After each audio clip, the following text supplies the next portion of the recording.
pedir aos irmãos para abrirmos a palavra de Deus na carta de Paulo aos Efésios. Hoje a gente pretende concluir no capítulo 4.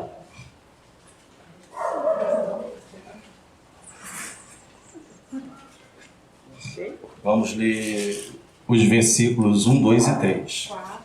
4, versos 1, 2 e 3. Efésios 4, 1, 2 e 3. A gente pretende até o 6 hoje. A gente vai dar uma passada.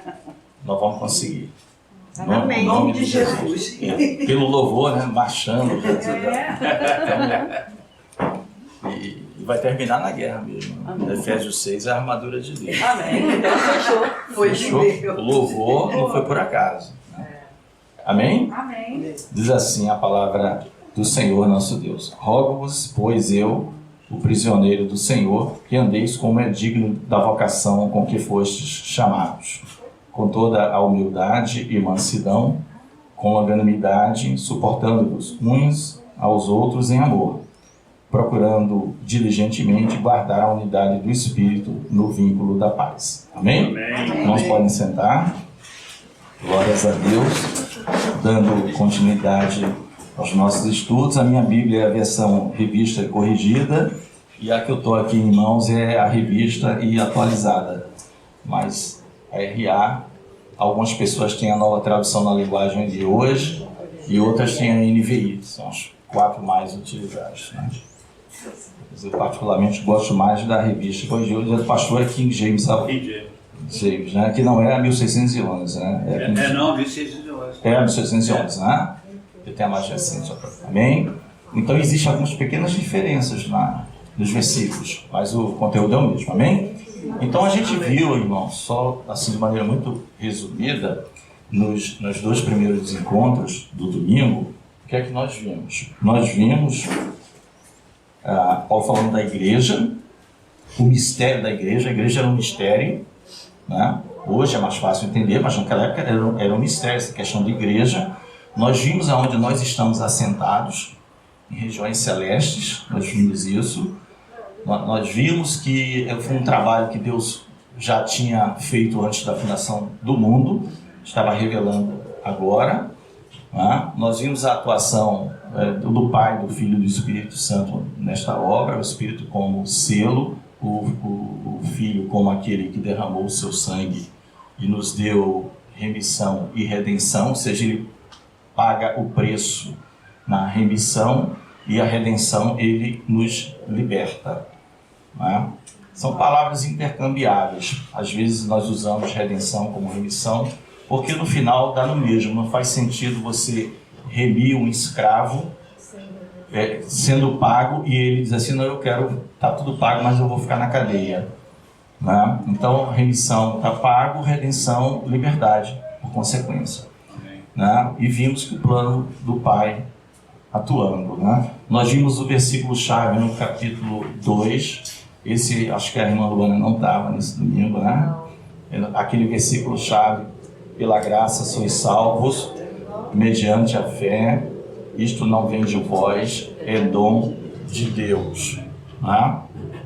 Para que ninguém se glorie na carne, não vem por obras, para que ninguém, o 2:8-9, se glorie diante de Deus. Então a gente viu esse princípio básico, isso é para que absolutamente ninguém se glorie. Tá? Vimos que um outro mistério, bem resumidinho, só para a gente poder entender a entrada do 4, que é a união de judeus e gentios, no domingo passado, que também era um mistério. Agora não é um mistério, mas na época era um mistério. Os judeus é que esperavam o Messias, né? Mas nem todos creram. Então, para a surpresa dos apóstolos, os gentios, pessoas que não tinham nenhum concerto, aliança com o Deus de Israel, foram introduzidos nessa aliança e nesse concerto. Então isso para nós parece óbvio hoje, mas era algo impensável na época. Não era tão difícil, os irmãos terem ideia. Eu não sei se eu cheguei a falar desse exemplo, eu não vou falar todo, hoje eu tenho que ir realmente um pouco mais rápido. Quando Pedro no livro de Atos, vai lá na casa do centurião Cornélio,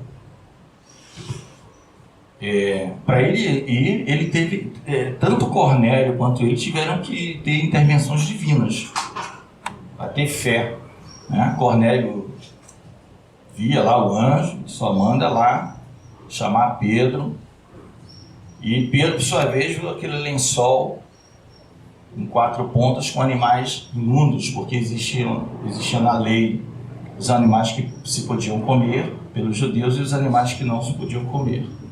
Tinha todo o critério, né? Animal que tem a pata fendida, tal, animal que voa de tal jeito, réptil, não sei como, pode. Tinha tudo isso, e os animais eram imundos. E a voz que vinha do céu dizia assim: Pedro, mata e come. Né? E Pedro: jamais, Senhor, comi coisa impura. Só que isso acontece por 3 vezes, né? Insistindo com ele, e depois sobe e desaparece, quando Pedro estava orando na varanda. E nessa hora chega exatamente a comitiva encaminhada por Cornélio, e aí Pedro, eles contam a história. Então Pedro entendeu e vai lá. Mas só para resumir, porque não é essa o objetivo do nosso estudo, Pedro, depois desse ato, ele teve que se explicar, porque foi chamado por ter entrado na casa de um incircunciso. Ele teve que se explicar, e olha, já tinha algum tempinho, já estavam evangelizando, mas era só composta de judeus, a igreja primitiva, e prosélitos, que eram aqueles não-judeus convertidos ao judaísmo. E agora estava chegando a judeus que não eram convertidos ao judaísmo nenhum, e não tinha que seguir lei de Moisés nenhuma. Né? Então era difícil. Então hoje é mais fácil. Paulo está explicando aqui em Efésios esse outro mistério, que Deus em Cristo uniu esses 2 povos. E que essa parede de separação, que aqui em Efésios vai chamar a lei dos mandamentos, porque ela era aplicável ao povo hebreu, não era aplicável aos gentios, essa parede foi derrubada, de maneira que pôde unir esses povos. Né? E eu expliquei também que nada por acaso, o Paulo, quando escreve parede, é porque havia também um pátio em Jerusalém, expliquei isso, perto do templo, em que era o local até onde os gentios podiam chegar. Se eles passassem daquele muro, eles eram sujeitos à pena de morte. Então, tem essa tipificação também, que esse muro que resultava em morte, acabou. O mesmo lugar que o judeu podia entrar, o gentio vai poder entrar.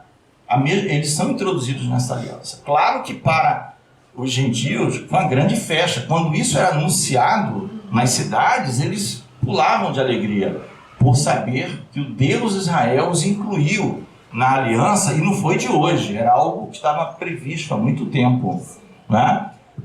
E a maioria dos judeus, infelizmente, tiveram seu coração endurecido, diz a palavra, não obstante serem os primeiros judeus a se converterem.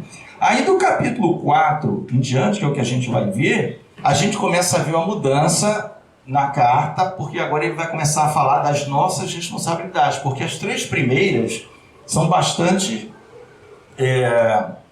vamos dizer assim, textos e palavras em que o mistério da igreja é explicado, e Paulo fala isso às vezes com oração, com cântico, com exaltação, porque é algo maravilhoso, algo que ele quer dividir com todos. Né?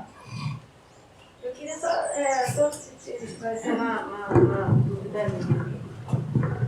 É que tem uma passagem, né, que fala em Gálatas 2, 11, 14, que fala assim: quando, porém, Pedro veio a Antioquia, enfrentou face a face por sua atitude condenável, pois antes de chegarem alguns da parte de Tiago, ele comia com os gentios. Quando, porém, eles chegaram, afastou-se e separou-se dos gentios, temendo os que eram da circuncisão. Os demais judeus também se uniram a ele nessa hipocrisia, de modo que até Barnabé se deixou levar. Então, minha dúvida é, então naquela época, mesmo entre os apóstolos, mesmo entre os discípulos, ainda existia essa coisa dos judeus não ficar próximo dos gentios, essa divisão, né? Não entre todos. Nessa ocasião, Paulo vai chamar a atenção de Pedro. Paulo vai chamar a atenção de Pedro publicamente, tá? Porque Pedro deu uma recuada naquilo que ele já tinha conhecimento. Mas o Pedro, ele já não tinha, já não tinha tido o sonho que Deus... Já, e por isso que eu estou dizendo recuada. Ele já sabia, ele já tinha avançado nesse conhecimento. Com medo dos judeus, né? Ele estava com o gentil. Aí quando começou a chegar judeu, ele começou a sair, se juntar com ele. Paulo viu isso e falou: que isso? Acepção de pessoa. Que isso? Você está com medo dos judeus? Eu não tenho medo dos judaizantes, não. Chamou a atenção dele. Entendeu, Márcio? É muito bom o ponto levantado. Ele já sabia. Porque se ele não soubesse, não faria nem sentido Paulo chamar a atenção dele. Paulo vai chamar a atenção dele por causa disso. Porque ele já sabia dessa união, já sabia desse mistério, e com medo, Pedro era assim, Pedro era muito inconstante. Sempre foi esse inconstante, né? Ele foi aos poucos, mas você vê Deus como homem. Deus falou: apacenta minhas ovelhas, para ele, né? Muito bom o ponto levantado, tá bom? Então ele é chamado a atenção, e lá depois, quando ele vai escrever, ele dá um elogio a Paulo, nosso irmão Paulo, que escreveu as cartas de difícil entendimento, as quais aqueles que querem seguir caminhos estranhos a deturpam, né? Então ali é como se diz assim, a briga era de cachorro grande. Vamos dizer assim, a gente ali, o judeuzinho, o gentilzinho, a gente ficava quietinho ali, tomando um cafezinho no copo pequeno, deixa Paulo e Pedro ali brigando ali, né? Então, irmãos, Paulo começa aqui no 4, rogando é uma súplica. Toda vez que você observar essa palavra rogar na Bíblia, é um pedido, mas é um pedido muito mais que um pedido, é quase que uma ordem. É quase que uma ordem. Sim? Fala, Cláudio. Para eu falar, eu preciso que vocês coloquem o mudo de vocês no mudo aí. Tá. Deixa comigo. Não vai dar ela pra mim. Pronto, fechei. Eu prometo que eu vou. Eu prometo não, né? Eu vou ser breve. Amém. Esse texto de Gálatas é importante porque a gente vê que nós não somos irrepreensíveis, amém, irmãos? Pode acontecer de amanhã ou depois eu falar alguma coisa ou ter um entendimento errado, e compete aos irmãos com discernimento e entendimento chegar para mim e falar: não, Carlos, isso aí que você está falando não é bem desse jeito, aqui está a palavra, é desse caminho aqui, e não deixar o irmão seguir naquele mesmo erro, né? Que é o que o Paulo faz com o Pedro, basicamente. Pedro estava seguindo uma conduta que não era coerente. Então Paulo chega e fala: não, Pedro, calma aí, não é assim, né? E que a gente vê em muitas igrejas é que não, o que o pastor, o que o irmão falou não pode ser contestado de forma alguma, quando não é isso que a palavra nos ensina. A gente vai ver isso também com Priscila e Áquila, que eles chamam o Apolo, chamam ele no canto: você está pregando, não está errado, mas tem muito mais coisa que você não está expondo aí. Então é só esse adendo que eu queria colocar. Amém. Obrigado, Carlos. Muito, muito bom. Você vê que não houve a questão da hierarquia. Não vou chamar a atenção porque é Pedro. Não, foi necessário. Ele não foi deselegante, mas ele teve que ser incisivo ali nessa ocasião, que a irmã Márcia levantou esse trecho, como bem lembrou aqui o irmão Carlos.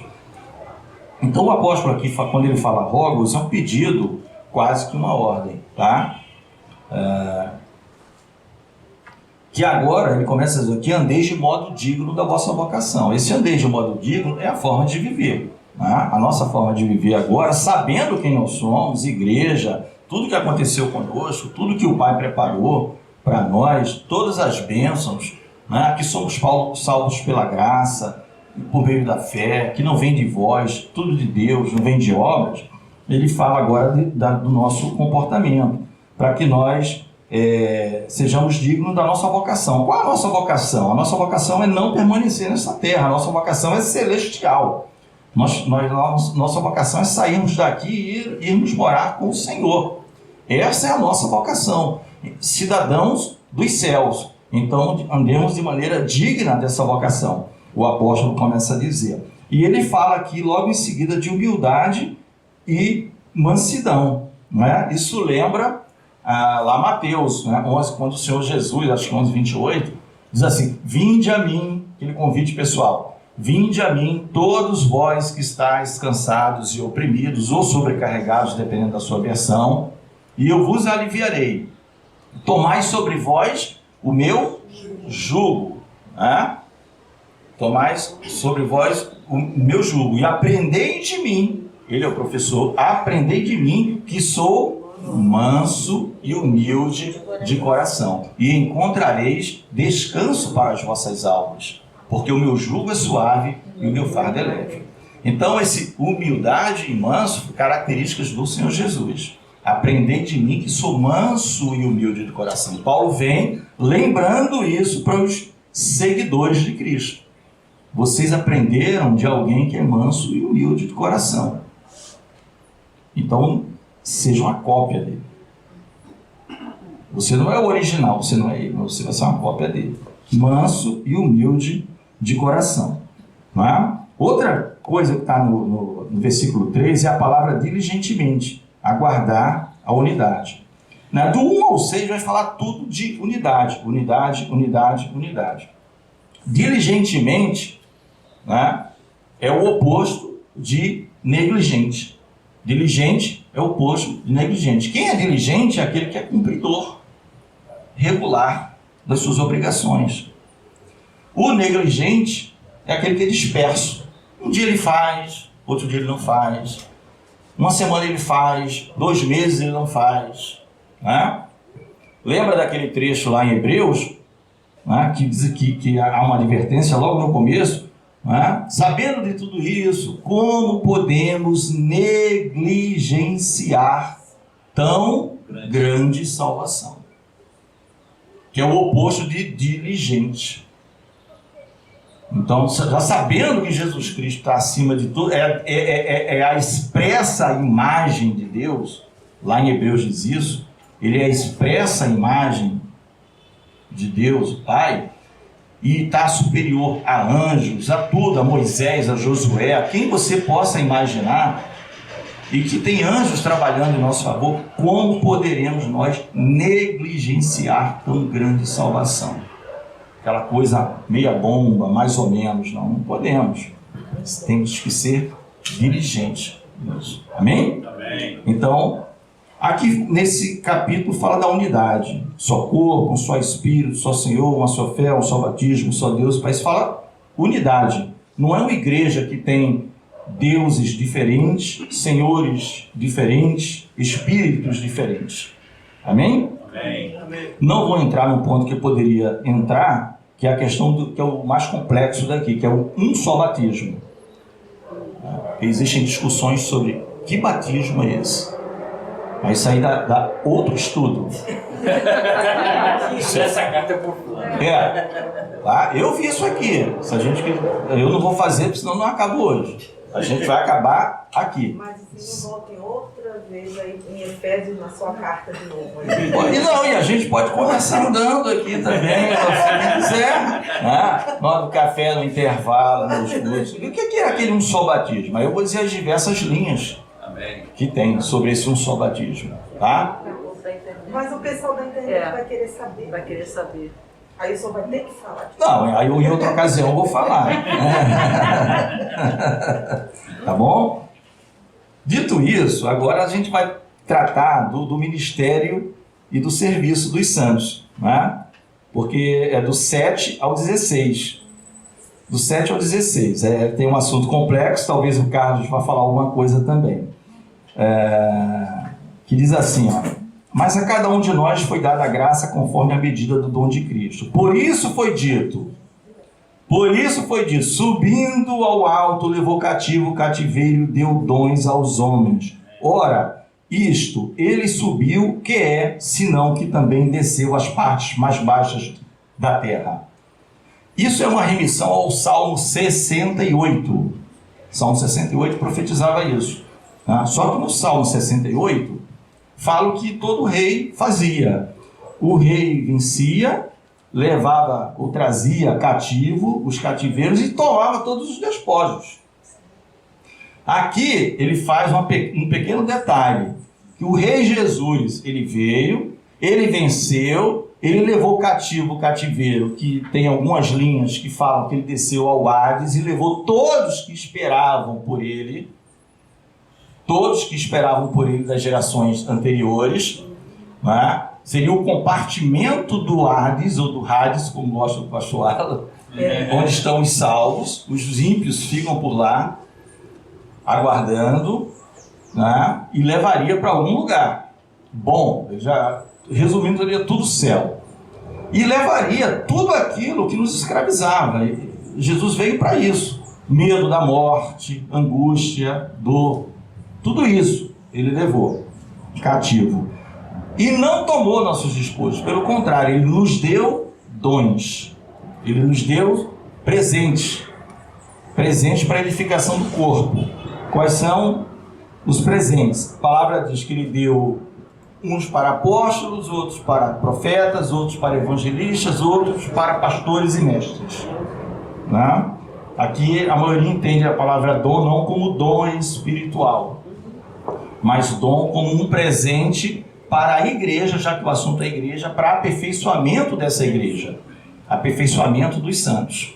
E apóstolos e profetas é o fundamento. Você vai ver Paulo falando muitas vezes sobre fundamentos, apóstolos e profetas.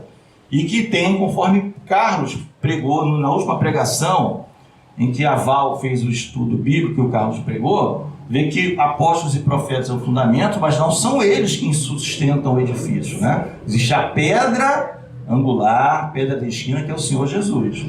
Então, o Senhor, na ordem, né? O Senhor Jesus, apóstolos e profetas. E aí a igreja cresce em cima dessa doutrina.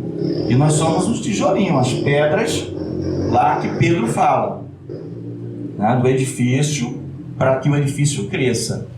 Isso tudo tem um propósito. Evangelistas e pastores e mestres entendemos que eles permanecem nessa atuação atualmente. E que apóstolos e profetas foi naquele período inicial da igreja para alicerçar o crescimento da igreja. Tá? Existe uma linha menor que continua crendo nos 5, né, até hoje. Não é majoritário. Majoritário é que apóstolos e profetas foram aqueles da igreja desde o Senhor Jesus até o período ali do primeiro, início do segundo século ainda, né? Não necessariamente aqueles 12, né? Por exemplo, Barnabé é chamado de apóstolo, ele não estava lá com Jesus, né? O Tiago, que escreve a carta do Tiago, é irmão do Senhor Jesus, que na época do Senhor Jesus não tinha convertido. Não é o Tiago apóstolo. Lembra que tem Tiago e João? Eu pensava que era. Não, lembra que ele foi decepado? Pedro foi solto da cadeia e Tiago foi morto à espada. Isso é antes de Atos 15. E em Atos 15, Tiago vai falar. Aquele Tiago já tinha morrido. Esse Tiago é irmão do Senhor Jesus. E você vê isso combinando o Tiago com a carta de Judas. Esse Judas aí é Judas também, irmão do Senhor Jesus. Os dois. Você vai combinar os dois. Tá? Quer falar, Carlos? Sim. Aí tem que botar no mudo aí. Tem uma tese de doutorado do Augusto Nicodemos que é muito boa. Depois eu posso tentar encaminhar um livro para os irmãos, porque ele se propôs a compreender essa questão dos apóstolos, né? E aí ele fez uma tese em cima disso, ele fez uma pesquisa em cima disso, né? Sobre a questão do apostolado nos dias de hoje, porque ele começou a observar que tinham muitos que estavam se autodenominando apóstolos, né? E aí dessa tese vai sair um livro que é muito bom, né? E aí ele vai destrinchar toda essa questão do apóstolo dentro do Novo Testamento, porque a palavra apóstolo ela vai ser enxergada dentro do Novo Testamento como apóstolo, os 12 ali foram chamados por Jesus mais Paulo, mas também você também vai ver apóstolo sendo aplicado para aqueles missionários que iam para as nações para fazer uma missão.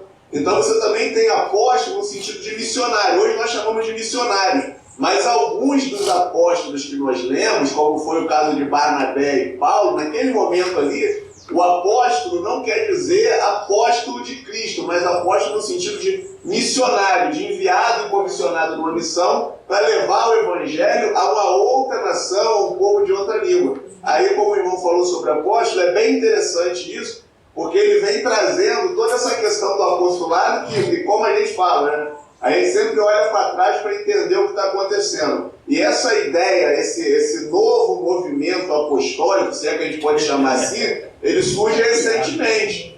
Ele não surge lá atrás, né? O homem um dia acorda e fala assim, não, a igreja primitiva errou quando deixou de ter apóstolo e o Senhor me revela aqui que a gente tem que começar a ter apóstolo de novo, aí ele se intitula apóstolo, e ele faz apóstolos, e agora já tem gente querendo ser chamada até de patriarca nessa brincadeira.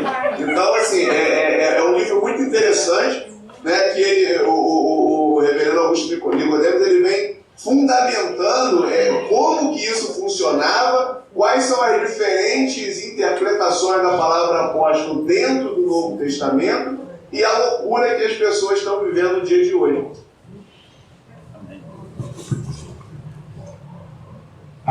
Amém? Amém. Obrigado, Carlos.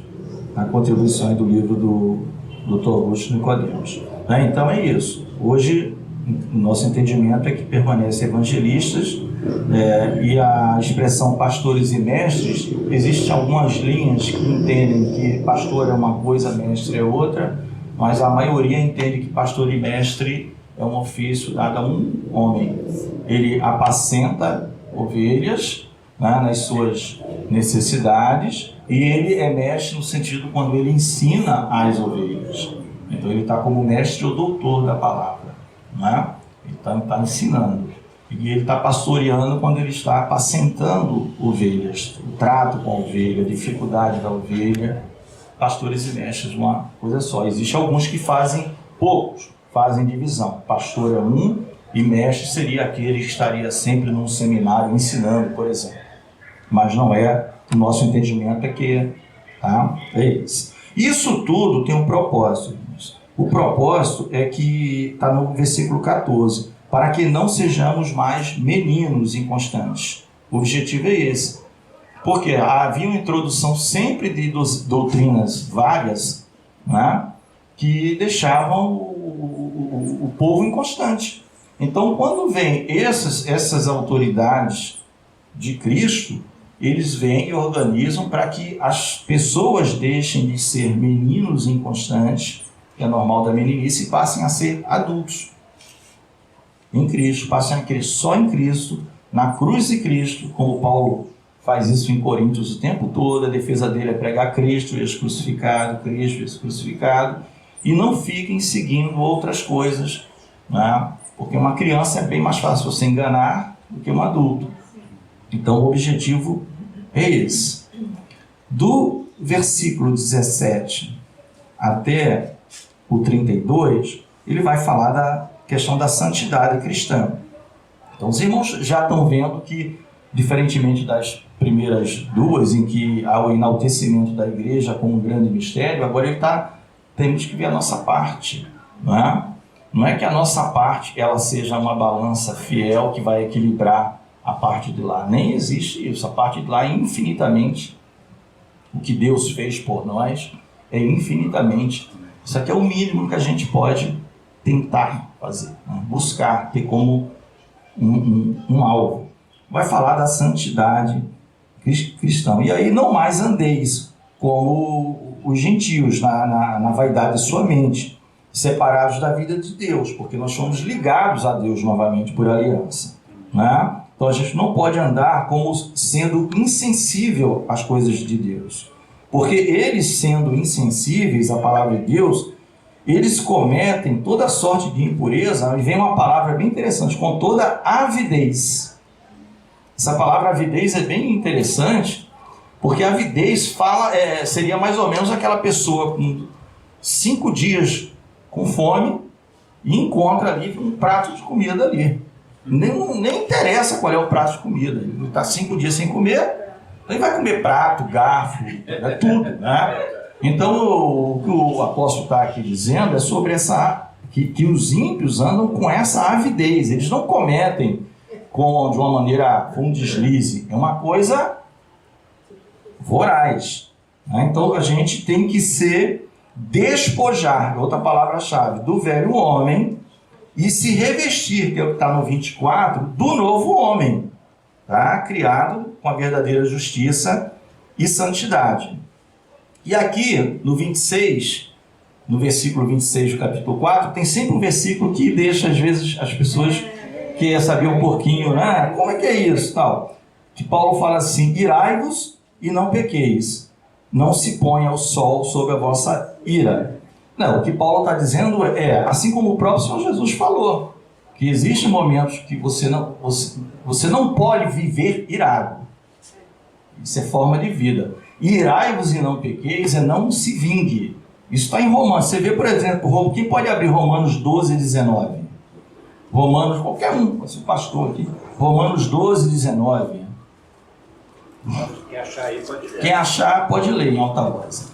Não vos vingueis a vós mesmos, amados, mas dai lugar à ira, porque está escrito: a mim pertence a vingança, eu é que retribuirei, diz o Senhor. Amém? Dai lugar à ira. Você parece, poxa, Paulo está mandando ficar irado. O que ele está dizendo é que a ira ou a irritação, ela pode ser um fato, e existem coisas que nos irritam. O que Paulo está dizendo se irritou, não tome vingança. A palavra está dizendo: minha é a vingança, diz o Senhor. Não trocai mal por mal. Te fizeram mal, te prejudicaram. Você ficou irado. Não pequeis. Tente dormir, se possível, naquela noite, já sem lembrar. Isso que ele quer dizer. Claro que existem coisas que você não vai esquecer tão cedo, mas você vai entregar na mão de Deus até que vai chegar o momento que você não vai lembrar mais daquilo. Porque se você ficar alimentando aquilo, vai vir a raiz de amargura. Não se nomeie entre vós, não tem nenhuma raiz de amargura, coisas desse tipo. Você já pensou na hora de ir para o céu, você está com ira, raiz de amargura, vingança, está com uma lista lá, já ticando, né? Até os 55 você já eliminou. Falta mais 45 para chegar nos 100. Né? Você já é eliminado. Eliminado. Esse aqui já se foi, me fez mal, não sei o que. Paulo está dizendo o seguinte: irai-vos e não pequeis. Ou então, o que a Claudinha leu em Romanos, dai lugar à ira. É melhor ficar irritado, padecer o sofrimento, do que tomar vingança. Porque a palavra diz: minha vingança, diz o Senhor. Eu retribuirei. Você quer tomar o lugar de Deus? Ele não vai proibir. Ele não vai proibir. Pode tomar o lugar de Deus. Mas saiba que você não estará agradando a Ele. Inclusive, até uma ocasião, assim, eu não me lembro qual a igreja que eu estava, né, mas eu estava frequentando uma igreja que até o pastor falou, estava comentando a respeito do perdão, né? Porque às vezes uma das formas de você perdoar uma pessoa é orar por ela. Entendeu? Porque você às vezes está com muita raiva daquela pessoa, mas à medida que você vai orando, mesmo que você não chegue até ela e peça perdão de imediato, né? Que é muito difícil, mas à medida que você vai orando, você vai pedindo por ela, intercedendo por ela, para mudança do coração dela, automaticamente teu coração vai se esvaziando daquela ira e você vai automaticamente liberando perdão, e chega um tempo que realmente aquilo já não te afeta mais, né? E isso já aconteceu comigo, eu já fiz isso e realmente é uma coisa que realmente funciona mesmo, para minha vida funciona. Amém. Não é nenhuma mágica, coisa do tipo, faz assim que no dia seguinte eu acordo e não me lembro mais. Não é isso. É não tomar atitudes que pertencem ao Senhor. Tá? Se nós cremos que... Muito bom, Márcia, obrigado pela contribuição. Se nós tomarmos no lugar de Deus, é aquilo que o pastor falou uma vez: não extingais o Espírito. Está lá em 1 Tessalonicenses 5:19. Né? O Espírito é manso, é uma pomba. Está ali só para te orientar. Você toma o lugar dele, ele vai voar, vai embora. Só tem um que apaga o espírito, é você.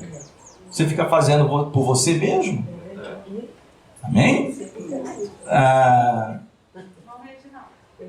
Tanto é, olha só, desculpa. Tanto é no 30 desse mesmo, quem pode ler aqui o 30? O 30 do 4. E não entristecer o Espírito Santo. Leia aí. Bora lá que eu tenho. E não entristeçais o Espírito Santo de Deus, no qual estáis selados para o dia da redenção. Glória a Deus, amém? Por que Paulo está falando tudo isso? A gente não entrou nem em todos os detalhes. Focamos um pouquinho no irai-vos porque é o mais controverso. Quando você faz essas coisas, ou deixa de fazer o que ele está orientando, o Espírito Santo fica tristinho. A gente sempre tem que ter a visão do Espírito Santo como a coisa mais mansa. Por isso que Jesus falou, olha, toda palavra proferida contra o Pai será perdoada, contra o Filho será perdoada, mas contra o Espírito Santo jamais será perdoada, nem neste século, nem no século por vir. É a mansidão em pessoa. Ele vem para te selar, e você quer enxotar ele da sua vida. Você foi selado, a gente viu isso no capítulo 1 de Efésios. Foi selado como propriedade particular. Acho que foi até a Janete que leu lá em Malaquias. Eu pedi a Janete, não sei se ela vai lembrar, leu em Malaquias capítulo 3. Naquele dia vereis a diferença entre o que teme a Deus e o que não teme. Vós sereis para mim propriedade peculiar, particular. Que vem um juízo. Alguém quer falar aqui? Irmão Reginaldo, sobre isso aí de guardar a ira, o aborrecimento, aconteceu uma coisa comigo esses dias passados aí, foi semana passada. Eu me aborreci muito com a minha mãe pelo telefone. E aí, o que aconteceu? Só que o Espírito Santo falou comigo na mesma hora. Disse assim, olha só, se você acha que você é mais maduro um pouco do que ela, você tem que compreender o que está acontecendo. Só que me bateu um arrependimento tão grande, tão grande, tão grande. Isso é quando a gente dá ouvido ao Espírito. Amém. Eu fui orar e nessa minha oração eu me derramei ali, eu chorei muito. Eu disse, Senhor, me perdoa, toda vez eu estou errando nas mesmas coisas. E uma delas é essa questão, às vezes, que eu me aborreço com a minha mãe por algumas questões que a gente não entra num consenso. Aí tá, ficou as coisas meio mal explicadas entre a gente naquele momento. Irmão Reginaldo, aquilo para mim é uma coisa simples, mas aquilo foi um testemunho da presença de Deus ali quando a gente dá ouvido. Só acredita que quando eu terminei de orar naquele mesmo momento, a minha mãe falou comigo de novo no celular. Hein? Então, são as experiências que temos diariamente com o Senhor. Agradeci a Deus, até contei para o Marcos, agradeci a Deus depois pela oportunidade que Deus deu de eu reconhecer e Ele dizer, tá vendo? Me dá ouvido que eu vou trabalhar e não vou deixar isso se crescer. Amém. Então eu fiquei muito grata a Deus por isso. Eu disse, Senhor, muito obrigado pela oportunidade. Amém. Amém? A experiência da irmã, eu sei que todos têm, com certeza, né, devido ao tempo, mas a experiência dela é a minha, é da Janete, é da irmã Bélula. Né? A gente tem experiências mas muito bem lembrado desse tipo de coisa, como o Espírito é quem incomodou a gente. E ela deu ouvido. Né? Se a gente começa a levar uma vida em que o Espírito incomoda e a gente vai enxotando o Espírito, vai chegar uma hora que o Espírito ele fica triste, totalmente triste. Oh, meu Deus. Até na hora de orar sou eu que traduzo para o Pai o que é que ela está dizendo, que ela não sabe orar. A palavra não diz isso? O Senhor intercede por nós com gemidos inexprimíveis. Não é? A gente fala totalmente sem contexto, sem texto, sem lógica, vai para lá, vem para cá. O coração sabe o que quer dizer, mas a lógica, entendeu? Tem que ter um anjo para decodificar. Aí o Espírito faz isso e entrega redondo para o Pai. Trabalhando por nós. Olha como ele nos ama. Né? Irmãos, aí continuando, o capítulo 5, ele ainda é o finalzinho dessa questão da santidade cristã, que é muito, eu particularmente acho muito lindo aí, esse final. Dessa questão da santidade, para a gente entrar em frutos de luz, frutos de trevas. O capítulo 5 é muito bonito, quer dizer, para mim, Paulo fala, sede, pois, imitadores de Deus, como filhos amados, e andai em amor, como Cristo também vos amou, e se entregou a si mesmo por nós, como oferta e sacrifício a Deus em cheiro suave. Louvado seja o nome do Senhor. Isso é como algo que foi queimado, o aroma subiu, o Pai respirou e disse: que coisa agradável. Cristo se entregou por nós. O nome disso é holocausto. O nome holocausto não foi por causa dos judeus agora em 1940 e pouco. Isso vem de Levítico. Não precisa abrir, senão a gente vai ficar muito... Mas Levítico 1, depois se quiser anotar aí lá, Levítico 1:9 e Levítico 1:17, vai dizer assim: holocausto é oferta queimada de cheiro suave ao Senhor. A definição de holocausto. O que é um holocausto? Oferta queimada. Por que queimada? Porque a entrega tem que ser por inteiro. 110%, não sobra nada. Oferta queimada de cheiro suave, agradável ao Senhor. O Senhor, quando cheira aquela oferta, né? E aí o que é que Paulo está dizendo? Cristo é a nossa oferta. Ele se entregou por inteiro. Totalmente ele se entregou como oferta suave por mim e por você. E o Pai respirou e se agradou daquela oferta. Louvado seja o nome do Senhor. Entendeu? Por isso que esse fecho aqui eu acho tão bonito, porque é um motivante que Paulo está dizendo. É muito difícil vocês observarem isso que eu estou dizendo, não ficar com raivinha, ainda que o motivo seja, né? Quanto mais velho, mais situações passam. Então eu já passei mais do que, né? Pastor Cleiton, Arquimedes, já passou por mais situações que vocês possam imaginar, né? Já passamos por situações e a gente, Senhor, né? Então, a Bel quer falar? Chamando de velho. Então, não! Tô brincando. Ela está provocando aí. Olha só, essa semana eu estava aqui pensando, realmente, quando é parente, família, eu tive uns problemas de família também, que minha vontade foi de entrar no WhatsApp e dar um cascudo em cada um. Mas passou e tal. Mas essa semana eu fui tomada de uma ira tão grande, mas não era parente, foi o vídeo que o Cleiton me colocou. E eu vou dizer... Não, quem mostrou, culpa é do né? pastor. Eu vou dizer, gente, esse negócio que muitas vezes coloca de igreja, isso me deixa tão revoltada, que é uma coisa... E como é que tem gente que, amém, glorifica. E foi um vídeo de um cara que se denomina pastor. A gente falava assim, sobre amor de Deus, mas com tanto ódio, tipo assim, eu odeio os judeus, eles têm que morrer. Isso, gente. E ele é pastor, né? Aquilo me deu uma revolta tão grande que eu falei: Cleiton, pra que você me mostra isso? Eu não suporto ver isso, porque eu peco, acho que mais do que eles, né? Porque foi uma palavra de Deus que está sendo deturpada, como estão levando para o outro lado. Eu já vi outros lados, como financeiro e tal, mas como esse, eu nunca vi. Nem o jeito que ele fala, e para mim o púlpito, por exemplo, quando eu tive que dar o estudo aqui, naquela palavra, eu tremia que nem vara verde. Porque eu acho que quando a gente está ali, uma palavra errada, a gente leva alguém para o inferno. Então, eu acho que é uma coisa muito sagrada. Pode ser onde for usado como púlpito, é sagrado. E esse homem se denomina pastor com palavrões, com muito... Olha, eu fui tomar uma raiva tão grande que eu sei que eu estou com ira, que o meu corpo ele treme. Sim. E comecei a falar: você não acha mais isso? Isso aqui é... E o meu marido na face, mas olha, isso... Não, Cleiton, isso não existe, não sei o quê. Eu tive que ir para o banheiro, chorar e orar para Deus tirar aquilo de mim. Uma pessoa que eu nunca vi, mas só porque no próprio Evangelho ele estava falando uma coisa tão errada, e como o Cleiton falou, muita gente vê, tá na internet. Eu falei: bom, eu estou agindo pior do que ele, né? E pedi misericórdia, falei: Senhor, não deixa as pessoas assistirem isso não, que realmente é uma coisa muito pesada. Ele xinga no público, ele... sua filha disso, sua filha daquilo, a Bíblia diz isso, não sei o que. Então, realmente, não foi com parente, não foi com uma pessoa que eu nunca vi, mas choca, né? Choca porque está usando a Bíblia, uma coisa tão sagrada, né? Mais fácil.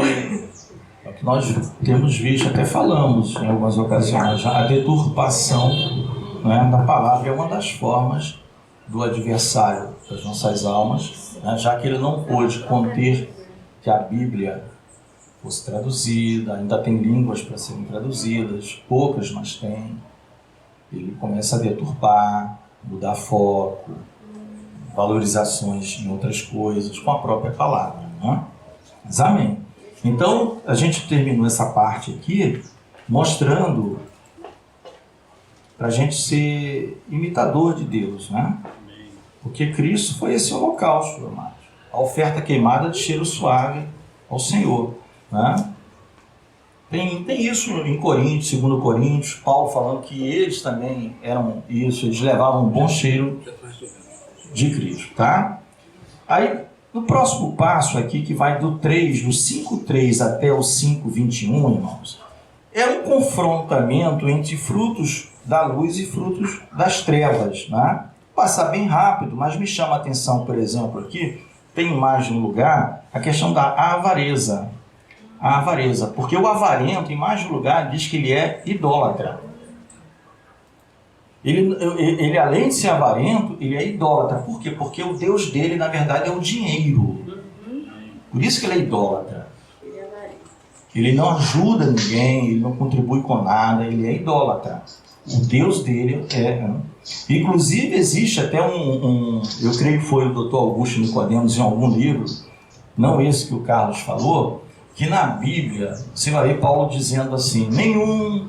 Aí começa a dizer roubador, bebedor, um monte de adjetivo bem pesado. E no meio está lá avarento. E alguém um dia pode chegar lá no local das trevas, porque para Deus não tem limite. Ele entra onde quiser, sai de onde quiser. Você já pensou um dia você ir para o inferno? Você não era prostituto, você não era bêbado, você não era roubador, vamos dizer assim, quase sempre o avarento é, subtrai também, não é justo nas suas coisas. E o avarento chegar, mas Deus, por que eu estou ao lado aqui desse pessoal barra pesada? A pergunta, por que eu estou aqui sofrendo aqui ao lado desse pessoal barra pesada? E Deus vai dizendo na Bíblia, olha, lê aqui. Aqui está dizendo uma lista que você está incluído no meio e que todos eles não herdarão o reino. Aí eu não tenho direito a um espaço melhor. Não, está dizendo que vai todo mundo para um lugar. Então, meu irmão, não pense que essa lista de coisas ruins aqui, eu só faço isso aqui, o resto não faço. Então, se um dia for para o inferno, devo estar num compartimento menos pior. Não sei se pode falar assim isso, tá? Então a avareza é idolatria, né? Isso vem a ira de Deus. O Senhor fala aqui para a gente condenar as obras das trevas. E aí, Paulo vai dizendo no 14, para aquele que dorme, desperte, levante dentre os mortos, e Cristo o iluminará. Isso é importante pelo seguinte, olha, quando Paulo fala desperte tu que dormes dentre os mortos e Cristo o iluminará, ele está falando com alguém que não é morto. Ele não está falando com morto. Preste atenção nisso, que é importante. Desperta tu que dormes, que está deixando de fazer as obras da luz, está fazendo coisas das trevas, apesar de já ser um filho de Deus. Sabe onde é que você está localizado no olhar celestial de Deus? Junto com os mortos. Você está junto com os mortos. Só que você está dormindo ainda não morreu. Você está lá. E ele fala, desperta, se levanta, sai daí, rapaz. Sai dos mortos. Você está vivo, você não está morto. Você foi vivificado. Mas eu não entendo. Você só vai entender se você se levantar. É o que está escrito. E Cristo te iluminará. Mas primeiro você faz isso. Você já foi vivificado. É importante isso. Você já foi vivificado. Se você já foi vivificado, você vai deitar, vai lá no cemitério fazer sua cama, entre uma sepultura e outra, mesmo estando vivo? Não, é isso que Paulo está dizendo. Levanta, desperta, porque você está vivo. Não é ressuscita, você já foi ressuscitado. Palavra para a igreja. Aí, parar com esse negócio que eu não entendo. Se não entender e Deus não quiser esclarecer, Deus é Deus, Ele não é obrigado a dar satisfação de nada pra gente. Não está lá em Romanos? Está lá em Romanos. Por que o Senhor me fez assim? Por que eu nasci assado? Por que eu nasci aqui? Eu não sei, mas Ele sabe. O próximo passo, para a gente estar perto de terminar, fala do lar cristão, que é o 5, do 22 ao 33, o relacionamento de marido e mulher. Você vê que a carta vai falando todas essas coisas. Essa fala aqui como um todo, Paulo fala ao final do grande mistério, que essa união do homem e mulher é referente principalmente a Cristo e a igreja. O mundo ideal para todos os casais seria a mulher ser como uma Sara da vida, uma Rebeca, que chamava de Senhor, mas o homem tinha que amá-la como Cristo na igreja. Então nenhum dos dois faz essa função de maneira excelente, mas deveriam pensar em fazer isso. Esse será a meta. O homem é o que diz a palavra, ter como meta amar a esposa como Cristo ama a sua igreja e se deu por ela. E a mulher honrar o homem como aquelas santas irmãs do passado faziam. Mas às vezes não é muito agradável, principalmente hoje com discursos feministas, outros machistas, coisas que mais atrapalha e confunde do que qualquer coisa. Mas o bom é que o apóstolo está dizendo que isso tudo, o mistério maior é da igreja com Cristo. Ao final, Cristo está purificando a sua igreja, lavando com a palavra, o Espírito adornando e Ele vem buscá-lo. Ele vem buscá-lo. Então Deus faz tudo, Ele faz tudo. Fala do lar cristão de filhos e pais. Aí as obrigações de filhos é fácil, uma coisa relativamente mais fácil. O filho obedecer aquela coisa, mas tem uma observação sobre um dever que os pais devem ter: não provocar a ira vossos filhos. Então tem muito pai que às vezes tem um filho revoltado, mas como é que ele está tratando o filho? Como que ele está tratando o filho? A palavra é essa: não provocar essa ira, porque eles também são seres inexperientes, precisam de amor, precisam de carinho. Então você tem que ver, e quando precisar ser corrigido. Então isso aqui é muito importante. A mesma coisa acontece com servos e senhores, que está no 5 ao 9. O servo crente não deve abusar se ele está empregado no local cujo patrão é um crente. Ele deve trabalhar do mesmo jeito, de maneira correta, e não ter nenhum privilégio porque é crente. E da mesma forma, Paulo fala, o patrão crente não deve abusar daquele outro irmão que é empregado da sua empresa, abusar porque ele é crente, porque ele sabe assim: se eu pedir isso aqui, ele conhece a Bíblia e vai ter que obedecer. Eu sou o patrão. Então você vê que tudo o apóstolo Paulo busca o equilíbrio. Tudo ele busca o equilíbrio. Ele vai dizer: servo, não abuse, ele é o chefe, ele é o patrão. Não abuse, não fique folgado porque ele é teu irmão. E o contrário também vale. A mesma coisa pai com filho, cada um tem o seu papel, e marido e mulher. Por fim, a armadura de Deus, que é muito importante, que está perto da gente terminar, porque vai do 10 ao 20. O versículo 11, Paulo diz assim, no 6:11: revesti-vos de toda a armadura de Deus para poderdes permanecer firmes contra as ciladas do diabo, pois não é contra carne e sangue que temos que lutar.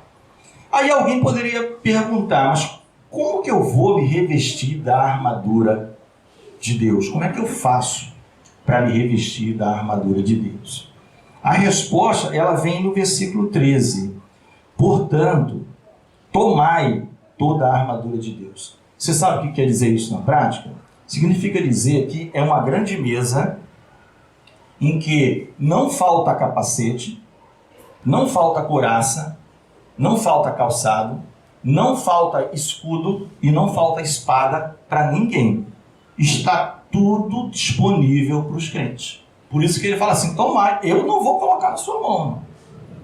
Tem uma farta mesa aqui com todas as armaduras. Que aqui é local de guerra, nós estamos no terreno do inimigo. Nós estamos no terreno do inimigo. Por isso que é resgate. O Senhor veio nos resgatar. Veio nos resgatar. A certeza que a gente tem é que a gente não vai permanecer aqui. Porque aquele que é Senhor nosso nos garantiu que vai voltar para nos buscar. Agora a gente tem que estar armado. E quando está armado, ele não vai chegar para você, colocar a espada na sua mãozinha. É você que tem que tomar. Por isso você fala, revestido. Ele manda eu revestir, mas como é que eu faço? Tomai, significa dizer que as armas estão disponíveis. E não falta. Não é igual a certas festas, casamentos. Cadê a empada? Acabou. Cadê não sei o que? Acabou. Não tem para todo mundo. Então, tá. Não, aqui não. A armadura de Deus tem para todo crente. Não acaba nunca. Tem para todo crente. Né? Nós não vamos entrar em detalhes por causa do tempo. Já estamos terminando. Mas existe um estudo, por exemplo, sobre cada arma. Por que o capacete de salvação? Né? Por que escudo para a fé? Por que espada? Palavra, porque couraça da verdade e da justiça. Né? Mas o importante que eu queria que os irmãos prestassem atenção é o 13. Tomai toda a armadura de Deus. Tem um propósito, resistir no dia mau. E havendo feito tudo, permanecer firmes. Amém? Então tomai, irmãos, as armaduras estão disponíveis. E a nossa guerra não é contra o nosso semelhante. São contra seres das regiões, né, potestades do ar. São contra eles. Então quando você está orando, você está usando ali arma. Você está pedindo a Deus para o combate lá, para os anjos irem lá. Isso é uma guerra. Quando a gente está aqui, é uma guerra. É uma guerra. E é uma arma que estamos usando em que a gente não perde. É guerra. A gente perde quando não usa a arma. Quando não usa a arma, você fica exposto. Imagina um soldado dentro de uma selva, um local inóspito, um local complexo, sem capacete, sem uniforme, descalço, dentro de uma floresta amazônica. Não precisa nem de inimigo para matar ele, né? É um suicídio. Não precisa de inimigo para matar. Certo? Por fim, irmãos, para terminarmos, olha que coisa bonita. Foi a Janete que falou assim, perguntou para falar sobre eclesia, igreja. Eu falei, explica um pouquinho mais. Aí a Janete falou lá atrás, explica sobre. Eu falei, tirados para fora, Assembleia dos Santos. Eu falei, mas vocês sabem de onde vem essa origem da palavra grega, eclesia? Não lembra, Janete? Você estava lá no fundo. Não, né? Domingo passado. Não, foi domingo passado. Você estava, tinha briga para sentar no sol. Domingo passado. Tinha briga ali, até a irmã Isabel estava por ali. Pois é. Olha o que Paulo fala para a gente terminar no 21. Ora, para que vós também possais saber como estou, lembre que ele estava preso em Roma, quando escreve a carta. Para que vós também possais saber como estou e o que estou fazendo, Tíquico, irmão amado e fiel ministro no Senhor, vos informará de tudo. O que ele quer dizer com isso? Lembra que eu falei que Éfeso é a carta da igreja? E que igreja é a palavra eclesia? E que eclesia é a Assembleia dos Santos? É tirados para fora do mundo, para um local de adoração do Senhor? Aí eu fui um pouco mais além e disse, você sabe de onde vem esse conceito? Aí eu vou repetir hoje. Vou repetir para a gente terminar. Na Grécia, as cidades, como se fosse uma câmara de vereadores. Quando havia uma eclesia, era o seguinte, suponha que cada um de nós morássemos numa casa diferente. Amém? Uma suposição. Aí alguém passava e falava assim, vai ter uma eclesia 10 horas, não, lá na praça. Cada um deixava a sua propriedade privada, os seus assuntos privados, e iam se reunir num local para discutir os assuntos que eram comuns à cidade, a todos. Então é desse conceito de eclesia grego que vem o eclesia igreja. Entendeu? Eu expliquei isso no passado. O que Paulo está fazendo aqui? Agora que eu já tratei dos assuntos da igreja, está indo por carta alguma coisa sobre a minha vida. Ele vai explicar. Ele não priorizou a vida dele. Primeiro eu vou tratar da igreja do Senhor. Ele nem abriu para nós aqui o que estava passando na vida dele. Ele nem abriu, ele mandou por carta. Só quem sabe é o pessoal lá de Éfeso. Tíquico, meu fiel ministro, está falando se eu estou com dor, se eu estou doente, se eu estou sendo bem alimentado, como é que eu estou. Entendeu, irmãos? Eclesia. Ele tratou da igreja, ele fecha como igreja. Ele fecha a carta como igreja. Tratamos debaixo do pé do abacateiro, que é como o pastor gosta de dizer, dos assuntos do reino. Agora vamos ver o assunto particular, dá uma cartinha aí. Eu estou só com uns cortes nos pés, algumas marcas de chicotada sangrando. Mas tá tudo bem, tem 3 dias que eu não como e tal. Tá tudo certo. Eclesia, igreja. Amém? Amém. Que o Senhor nos abençoe. Amém. Vamos ficar de pé. Foi corrido. Não, eu levaria uns 2 meses no detalhe, mas... Muito lindo, meu Deus. Vamos orar. Senhor, nós glorificamos e bendizemos o Teu santo nome. Amém. Te agradecemos por esta oportunidade de, como igreja, estarmos reunidos aqui, ó Deus, celebrando a Ti uma festa no deserto, Senhor. Aleluia. Para a honra e glória unicamente do Teu nome. Ser conosco, nos abençoa neste intervalo e no segundo período deste culto, nós oramos em nome do Senhor Jesus. Amém. Amém. A paz do Senhor.